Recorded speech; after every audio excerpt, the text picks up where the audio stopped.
Ikkinchi xotin masalasi. Hozirgi kunda eng aktual bo'lgan mavzu. Erkaklar shar'iy nikoh qilib uylanib oladi-yu, domda yashattiradi. Xuddi shu mavzu haqida bugun gaplashamiz. Har bir yigit qizimiz bilishi lozim bo'lgan oilaviy munosabatlardagi qonun, qoidalar. Ustozingiz har doimgi metodikasini ishga solgan holda, ya'ni ma'lumotlarni bir-biriga uyg'unlashtirgan holda oilaviy munosabatlarda huquqingizni ketma-ketlikda tushuntirishni boshlaydi. O'zbekiston Respublikasining Konstitutsiyasi, Oila kodeksi, bundan tashqari 10-sinf darsligingizning 2-bobi, 10-16 mavzulari, 8-sinf darsligingizni oxirgi voyaga yetmaganlarning oilaviy huquqiy munosabatlari va bundan tashqari 11-sinf darsligini 6 ta mavzusi to'liq oilani qamrab oladi. Shunday ekan, o'rtoqlar, bu mavzuni mustahkam yodlab olishlaringiz shart, lozim, darkor. Sababi 2024-yil kirish imtihonlaridan ham eng ko'p savollarni oilaviy huquqiy munosabatlar qamrab olgan va eng katta ob'yomda darsliklarni qamrab olgan ma'lumot ham aynan oilaga bag'ishlangan hisoblanadi. E'tiborimizni doskaga qaratamiz. Ma'lumotlarni ketma-ketlikda yozib chiqqanman. Ya'ni yuqorida aytib o'tganimdek, hamma ma'lumotni bitta qilib mix qilib sizga berganman.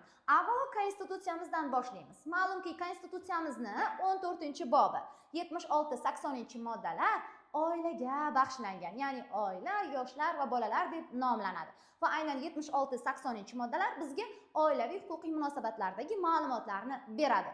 Va bundan tashqari yadro hisoblangan, ya'ni oilaviy munosabatlarni tartibga solishda yadro hisoblangan Oila kodeksi 1998-yil 30-aprelda qabul qilingan, 1-sentyabrdan kuchga kirgan. Tarkibi 8 bo'lim, 30 bob, 238 moddani tashkil qiladi.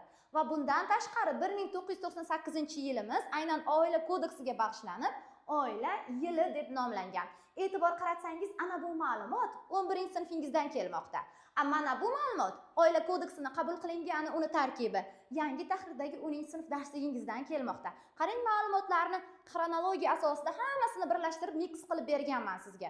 Ya'ni shuni bitta zo'r qilib yodlasangiz, 10dan keladimi, 11-sinfdan keladimi, 35 ta ro'yxatdagi oila kodeksidan zarba keladimi, Konstitutsiyadan zarba keladimi, hali jinoyat va ma'muriyatni ham bog'layman. Ulardan zarba keladimi, bemalol siz javob qaytara olasiz. Ketdik. Bundan tashqari 2012-yil O'zbekistonda mustahkam oila yili deb nomlangan. E'tibor qaratingda, mana shu joyda majburiyni ham yopib ketish imkoniyatingiz bor. Sababi ustozingiz o'sha tarixchi bo'lgani uchun, endi bizning davrimizda tarixida ham tarixdan ham o'quvchilarimga dars berganim uchun majburiy tarixingiz bor-ku, o'shani savollari, variant savollari ham meni miyamda yod bo'lganda, shundan ham qo'shib ketganman. Masalan, mana 2021-yil variant savolda bor majburiylaringizda. 2001-yil ona va bola yili, 2016-yil sog'lom ona va bola yili, 2008-yil yoshlar yili. Ayniqsa yillar juda ham ko'p tushadi. Buni yodlab olishingiz shart, lozim, darkor. Ketdik. Hammasini mana mix qilib tushadigan variant joylarini qo'shib ketganman. Ya'ni sog'lom ona va bola yili, ona va bola yili, yoshlar yili, mustahkam oila yili hammasi oilaga aloqador hisoblanadi. Va bundan tashqari 11-sinf darsligingizni boshida e'tibor qaratadigan bo'lsangiz, 1993-yil 20-sentyabrda BMT tomonidan o'sha xalqaro oila kunini belgilash to'g'risida qaror qabul qilinadi va 1994-yildan boshlab 15-may xalqaro oila kuni sifatida har yili nishonlanib kelmoqda. Ana bu ma'lumot 11-sinf darsligingizda kelgan va aynan shu bilan aloqador 2024 olimpiada savoli. E'tibor qarating. Sababi meni o'quvchim, Noxchehra o'quvchim olimpiada, huquq fanidan olimpiada bo'ldi va uni respublika bosqichida yuqori natijani ko'rsatib 94 ball bilan respublika bosqichida 4-o'ringa chiqqani uchun men har bitta savollarni tahlil qilib borganman. Bemalol aloqada bo'lib turib, hammasini tahlil qilib borganmiz. Va aynan olimpiada savoli ibratli oila ko'krak nishoni. Bu yangi tahrirdagi 10-sinf darsligingizda keladi. 2022-yil 7-martda prezidentimiz farmonlari bor. O'sha xotin-qizlarni qo'llab-quvvatlashga doir farmonlar bor. Mana shu farmonda ibratli oila ko'krak nishonini ta'sis etish va uni aynan o'sha ibrat ko'rsatgan oilaga har yili 15-may xalqaro oila kunida taqdim qilish belgilab o'tilgan. Qarangda, 10-sinfdagi ma'lumot bilan 11ni bog'layapmiz. Aynan 15-may xalqaro oila kunida ibratli oila ko'krak nishoni taqdim qilinmoqda. Va keyingi ma'lumot. Konstitutsiyamizga kiramiz. Konstitutsiyamizning 76-moddasiga e'tibor qaratadigan bo'lsangiz, nikohga bag'ishlangan modda hisoblanadi. Har bitta moddani badiiy usulda nomi bor. Yana bundan sirazi negativ qidirmanglar, moddalar nomlanmaydi deb, chunki o'tgan galgi videoyimda 27-moddani Miranda qoidasi deb ham ataymiz desam, modda Miranda qoidasi deyilmaydi deb bir kuzatuvchimiz yozishibdi. Birorta o'zi konstitutsiya moddasi nomlanmaydi, boblar, bo'limlar nomlanadi. Shunga ham hatto e'tibor berishmagan. Men buni jahon tajribasidan, jahon metodikasidan uyg'unlashtirganman. Buni men o'sha 4-sinfimdan beri qo'llab kelaman. Sababi o'zim olimpiadist bo'lganman. 5-sinfdayoq huquqni o'rganganmiz. Va bu vizualizatsiya deyiladi. Barcha motorikalarni, mnemonikalarni ishga solgan holda bolaga yodlashni soddalashtirilgan usulini taqdim qilish deyiladi. Ya'ni jonlantiradi ko'zini o'ngida, moddani qiyofaga keltiradi, moddani harakatlantiradi. Shunda qaysi modda edi, nimadir ma'lumotlar bor edi-da, shu uzun bir narsa edi, esimda qolmadi degan savollar, muammolar tug'ilmaydi bolada. Va har bitta moddani men nomlab beraman. Aytaylik, 76-modda nikohga bag'ishlangan, 77-modda bolani ta'minotiga, 78-modda aynan bolaga bag'ishlangan, 79 yoshlarga bag'ishlangan, 80 ota-onaga bag'ishlangan modda deb qo'sh tirnoq ichida badiiy qilib, vizualizatsiya qilib bog'lab beraman bolaga. Va bu yerda ham xuddi shu narsa ketmoqda. 76-moddada aynan nikohga bag'ishlangan ma'lumotlar bor. O'sha oila jamiyatni va davlatning asosiy bo'g'ini ekanligi, jamiyat va davlat muhofazasida bo'lish huquqi keltirib o'tilgan bo'lib, nikoh haqida gapiradi. Ya'ni nikohni ixtiyoriy rozilik, teng huquqlilikka asoslanishi, o'zbek xalqining an'anaviy qadriyatlariga tayanishi, o'sha rozi bo'lishi, aynan o'zi borib ishtirok etishi va hokazo. Shu konstitutsiyaning moddasidan boshlab oila kodeksining 13-moddasiga bog'laymiz. Sababi nikoh munosabatlariga 13-moddadan boshlab kirib kelamiz oila kodeksini.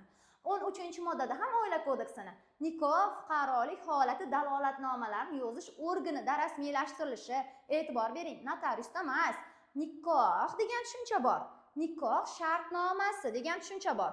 Nikoh FHDO organida, fuqarolik holati dalolatnomalarini yozish organida, o'sha ZAGSda rasmiylashtiriladi. Nikoh shartnomasi notariusda rasmiylashtiriladi, notarial tasdiqlanadi. Ikkalasi ikki xil tushuncha. Ketdik, demak, nikoh FHDO organida rasmiylashtiriladi va shundan keyingina yuridik fakt vujudga keladi. Ya'ni shar'iy nikoh orqali biz nikohlandik deya olmaysiz. Uni yuridik fakti asosi kerak. Va aynan FHDO organida dalolatnomasida rasman ro'yxatdan o'tishi bu yuridik faktni vujudga kelishi hisoblanadi.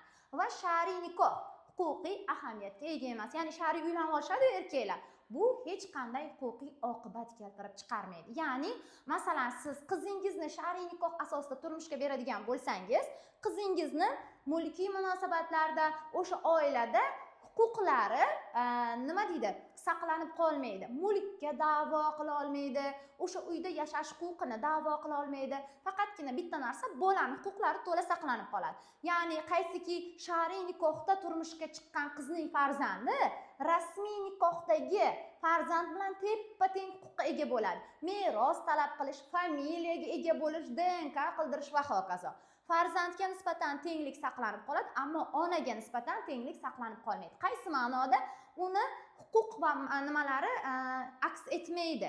Mulkka da'vo qila olmaydi. Masalan, mulkingni teng yarmiga men ulushdorman deb da'vo qila olmaydi. Shu joyda meni yashash huquqim bor deb da'vo qilish huquqi munosabatlar bir muncha muammoga duch keladi.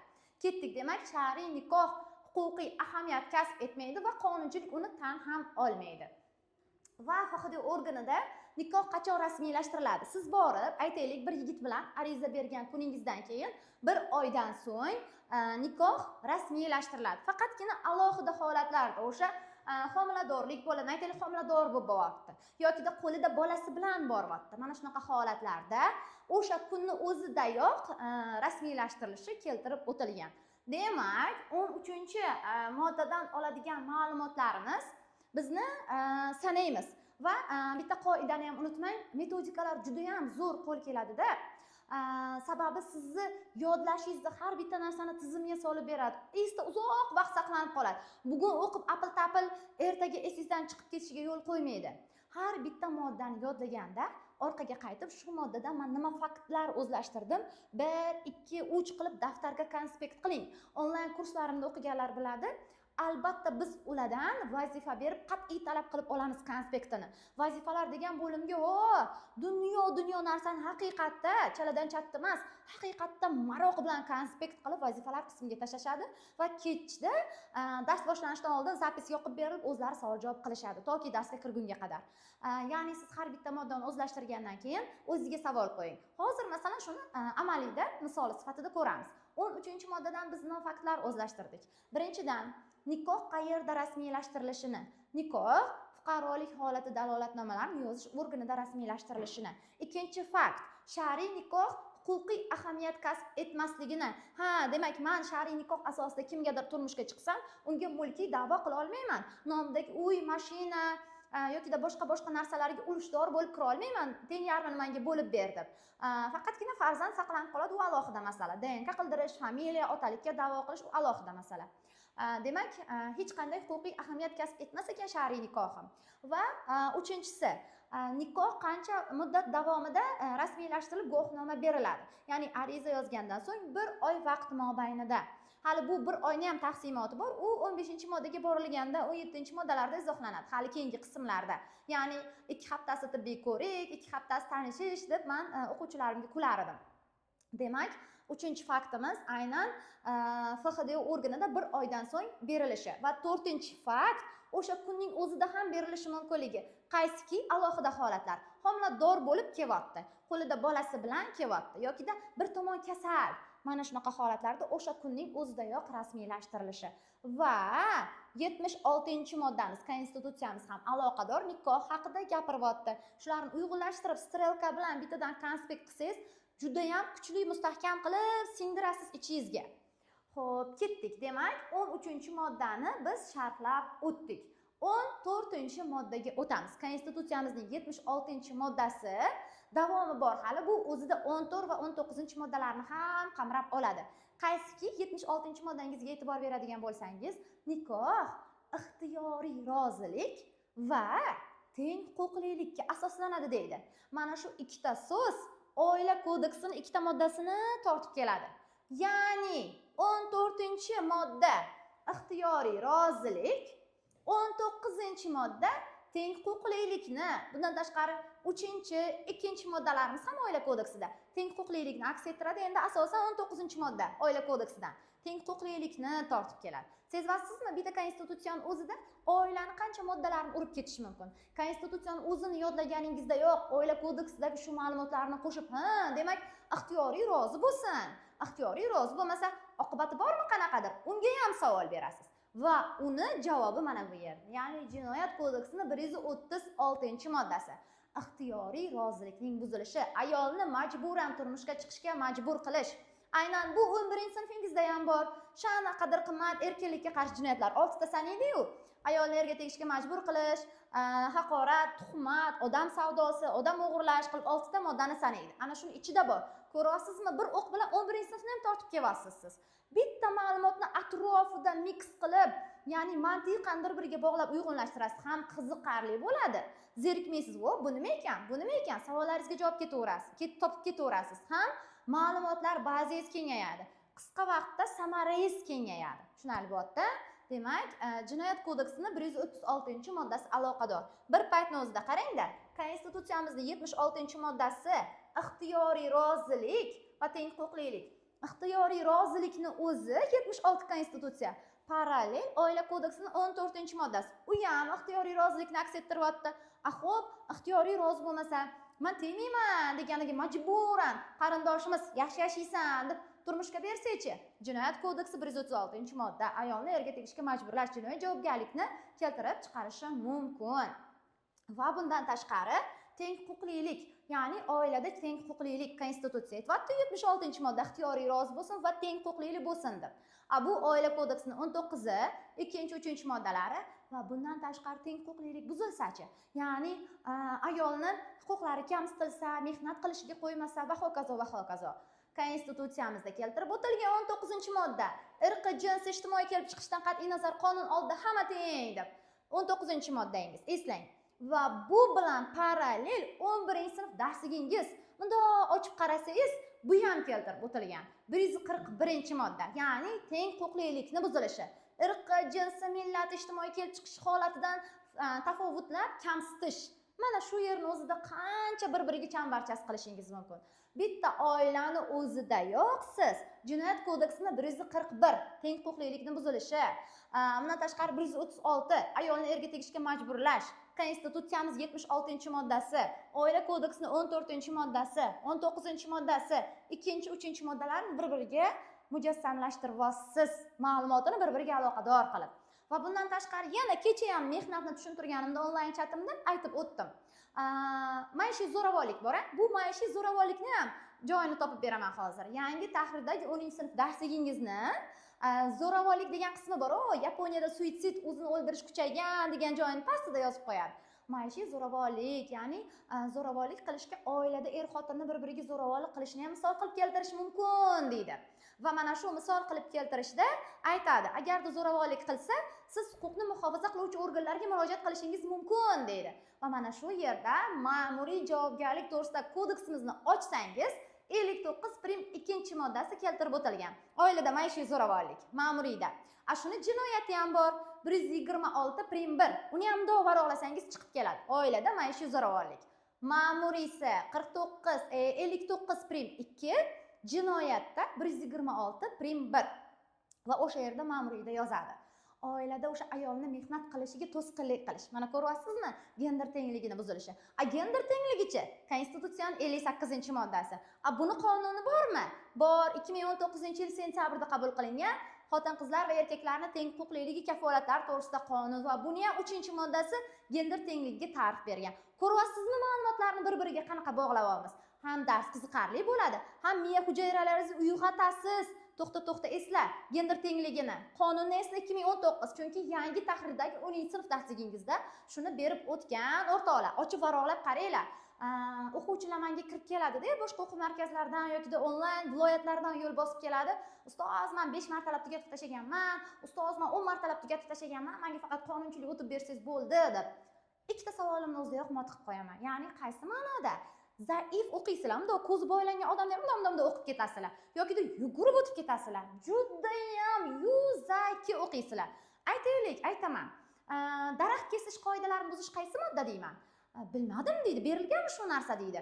Bunda ochib yangi tahrirdagi 10-sinf darsligingizni qarasangiz, daraxt kesish qoidalari bor. Ya'ni so'z erkinligida aytadi. Siz qo'shningiz daraxt kesilayotganini ko'rsangiz jim o'tira olasizmi deydi. Unga nisbatan qanaqa javobgarlik bor? Har doim yurist odam yoki umuman yuridik sohaga tayyorlanayotganda yoki ma'lumotlarni o'zlashtirayotganda o'zingizga savol berib yuring. Har doim men offlayndagi, onlayndagi o'quvchilarimga o'rgatganman. Har doim savol berib yuring. Bu qayerdan keldi? Xo'p, shuni javobgarligini bo'ladi. Shu kazusni o'qiyapsiz, kazus qilib beryapti-da, fuqaro A qilib. Xo'p, shu daraxtni noqonuniy kesibdi. Shunga qanaqadir javobgarlik bormi? Daraxtlarni noqonuniy kesib ketsa. Ma'muriyni bundoq varaqlasangiz, 79-moddasida shuni daraxt kesish qoidalari turibdi. Yoki o'shani sal pastiga tushsangiz, javobgarliklarni bergan, mana bunaqa kazus qilib bergan. Fuqaro A fuqaro B'ni urib, natijada tan jarohatiga yetkazdi va ko'zini ko'rmay qolishiga sabab bo'ldi degan. Va undan keyin yana bitta kazusni bergan. Hokimiyat fuqaro B'ni turar joyini noqonuniy tortib oldi, ma'muriy sudga murojaat qilishi kerak degan. Mana shu joyda o'zingizga savol bering. Xo'p, urib, tan jarohati yetkazib, ko'zini ko'rmasligiga olib kelibdi. Xo'p, bu qanaqadir javobgarlikni keltirib chiqaradimi? Ma'muriymi yoki bu jinoyatmi? Xo'p, jinoyat bo'lsa qaysi modda? 104-moddangizni shundoq varaqlasangiz, shundoq yozib qo'yibdi. Ya'ni og'ir tan jarohati yetkazish, ya'ni badanga og'ir darajada tan jarohati yetkazish. Ko'zini ko'rmasligiga olib kelsa degan so'zlariga ham turibdi. Ana shu jihatlarga e'tibor bermaysiz. Yuzaki yugurgilab o'qib o'tib ketasiz. Va hokazo. Demak, darsimizga qaytamiz. Bir-biri bilan moddalarni bog'lang. Bittagina shu teng huquqlilik, ayolni erga tegishni majburlashdan biz gender tengligi 58-modda, ma'muriy javobgarlikni 59-2-moddasi maishiy zo'ravonlik, mehnat qilishiga to'sqinlik qilyapti, notenglik, jinoyatda 141-modda, ayolni erga tegishga majbur qilish 136-modda, 11-sinfingizda har birini bergan shuni. Mana shu moddalarga aloqador qilib qizitib kelyapmiz. Tushunarli-a? Xo'p, davom etamiz. Demak, doskamizdagi ma'lumotlarni takrorlab o'tdim.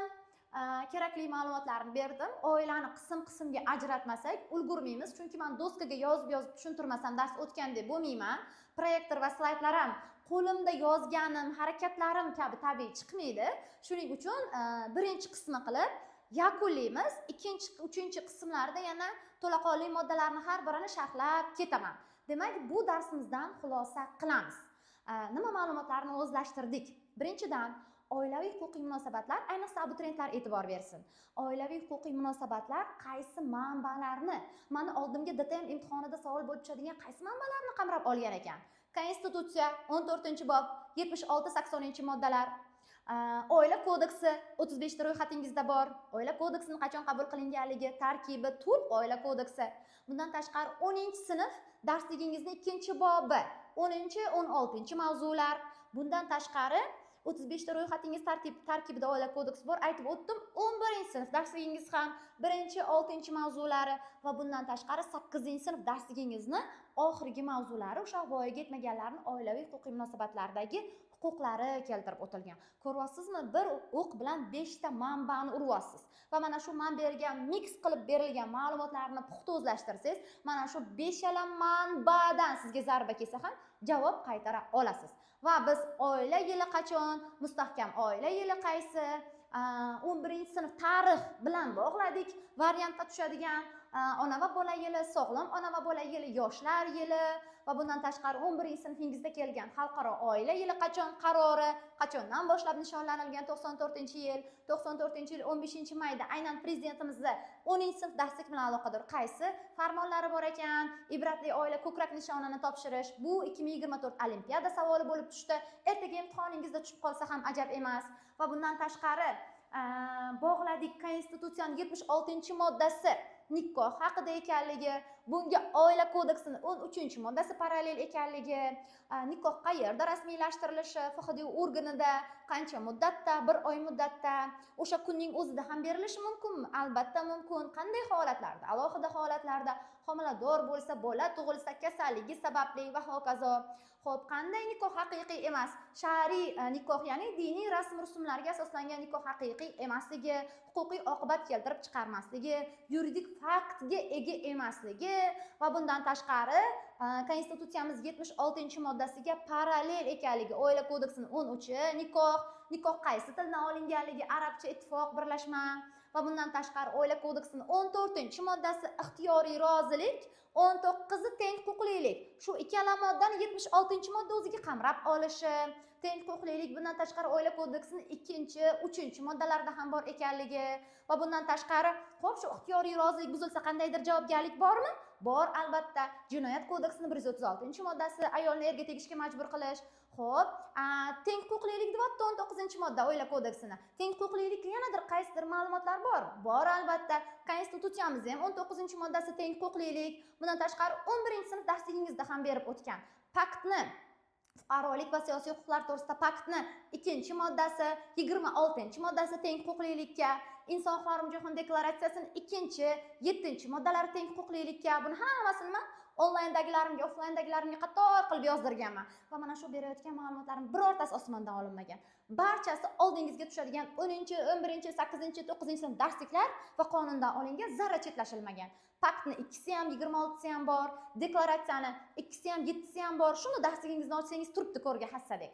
Va bundan tashqari teng huquqlilik buzilsa qanaqadir javobgarlik bormi? Bor, albatta. Jinoyat kodeksining 141-moddasi teng huquqlilikni buzilishi. Xo'p, yana qanaqadir aloqador moddalar bormi? Bor, albatta. Oilada maishiy zo'ravonlik 59-2 ma'muriyda o'sha mehnat bilan bog'liq munosabatlarga to'sqinlik qilyapti, chiqib ishlashiga ishlamaysan, uyda o'tirasan deyapti. Endi bu rasmiy, jaya chuqurlashib ketmanglar. O'zi aslida ayol uyda o'tirsa ham bo'ladi diniy tarafdan. Endi men qonuniy nuqtai nazardan gapiryapman. Jaya chuqurlashib bunga negativ bildirib yubormanglar yana. Xo'p, demak, aynan 59-2 ekanligi va buni aloqador jinoyati 126-1 ekanligi va buni ham bog'langda o'z navbatida jinoyat kodeksiga. Xo'p, qaysi yosh bilan subyekt bo'la oladi? Eslang, jinoyat kodeksining 17-moddasi subyekt yosh keltirilgan, umumiy asoslarda 16 deydi. Ba'zi jinoyatlar bo'yicha deb 22 dan oshiq moddalarni sanaydi 14 yoshdan. Aynan 14 yoshning ichida bor shu. 126 prim 1-moddani 4-8 qismlari deb. Yo'naltiradi keyin 1-2 qismlari bilan 18 yoshdan etib. Qarang-da, даже subyekt yoshigacha aylanib kelyapmiz. Qiziqarli bo'ladi. O'sha bilan bog'liq miya hujayralaringizni uyg'otib kelasiz. Xullaski, mana shu ma'lumotlarni biz bugun 1-qism oila kodeksini mavzusida takrorlab o'tdik. Xudo xohlasa, 2-qismni ham havola qilamiz. Sekin mana shu ma'lumotlarni o'zlashtirsangiz, kirish imtihonlarida oldingizga tushib qolsa ajab emas. Va albatta 2023 kirish imtihonlarida ham, 24 kirish imtihonlarida ham ushbu savollar, ya'ni oiladan nima deydi, hech qanday shak shubhasiz savol tushadi va tushgan ham. 2025-yil ham albatta tushadi. Sababi o'sha huquq, tarix yo'nalish huquqi o'zgarganidan birinchi o'quv markaziga asos solgan o'qituvchilardan bo'laman va aynan huquqqa o'tganidan beri kirish imtihonlarida bab-baravar tong sahardan to kechga qadar o'quvchilarni olib borib ishtirok etib kelayotgan o'qituvchi sifatida hammasini analizini qilib boryapman. Ishonavering, oila kodeksidan oldingizga savol tushishi aniq inshaalloh.